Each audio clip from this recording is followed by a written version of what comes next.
It is 5 a.m. Tuesday here in Manila. I'm Raine Musngi with your first look at the news. A Filipino truck driver is now in the custody of Saudi authorities on suspicion of causing last week's Riyadh blast that left 22 people dead. Ruben Kebing is being held incommunicado, but Philippine Embassy officials promise that they will provide legal assistance for him. President Aquino joins more than 40 heads of state Monday as the Asia-Europe meeting began in Laos. Expected to dominate discussions are the global economic situation, the European debt crisis, and the slowdown of economies in China and India. Still at the Asia-Europe meeting, or ASEM, in Laos, President Aquino raised the country's territorial dispute with China.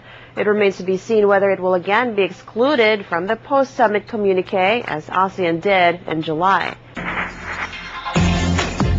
Chinese fleet conducts military drills in the West Philippine Sea. State television CCTV reported the South China Sea Fleet exercised long-distance island landing and logistical support drills and was assisted by various supply ships for mainly fuel and artillery support. The territorial disputes have resulted in further escalation of military buildups and various military drills held within or near the disputed territories. Still overseas, blood spills in Syria's Idlib as air raids by Syrian government forces reportedly result in the death of more than 50 people. Back here at home at the Senate, the bill allowing absentee voting for members of media has been approved on third and final reading. The COMELEC approved a petition last month allowing members of the media to vote before Election Day. COMELEC Chair Sixto Brillantes rejected calls that he resign over the purge of the partyless system. Brillantes says groups removed or disqualified from the 2013 polls should just seek relief from the Supreme Court. Millions of voters still do not have biometrics records such as thumb marks, pictures, and electronic signatures, but the Commission on Elections says they can still cast their ballots in next year's polls. The poll body hopes to release the final list of voters by December. After Agamulak files an appeal before the Regional Trial Court in San Jose, Camarines Sur, after the Municipal Circuit Trial Court ordered his and his wife's exclusion from the list of new voters. Mulak's lawyer Romulo Macalintal told ANC they are prepared to prove his client is a resident of San Jose. Fuel retailers cut pump prices effective midnight today. Petron is slashing unleaded gasoline by 40 centavos per liter, while Shell and independent players are by 35 centavos per liter. Kerosene is 20 centavos per liter cheaper now.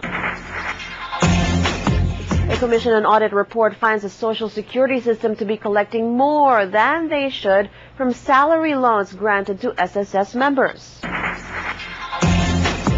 Moving on, world stocks fall and the dollar edges up Monday as investors played it safe before Americans choose their president, and Greece headed into two key votes to secure further rescue funds. The U.S. markets only ticked slightly up Monday as investors see the U.S. election as a hurdle to get through. The French CAC closed 1.5% down, the FTSE and DAX about 0.5% lower. Asian markets were down on thin trade Monday as uncertainty about the result of the tight U.S. presidential race put markets on edge. The Nikkei and Hang Seng fell 0.5%. Indonesia's Jakarta Composite fell 0.8%. Less than an hour ago, the latest Reuters Ipsos poll placed President Barack Obama still ahead of possible votes in the presidential race at 48%. That's a 2 percentage point lead over Mitt Romney's 46% nationally. Meantime, Filipinos are split in Massachusetts, where Mitt Romney had served as governor. But it is a state said to have a population with 80% being Democrats and likely to vote for re-election as President Barack Obama. Well, storm-ravaged New Jersey turns to manual voting and early polling for the U.S. national elections.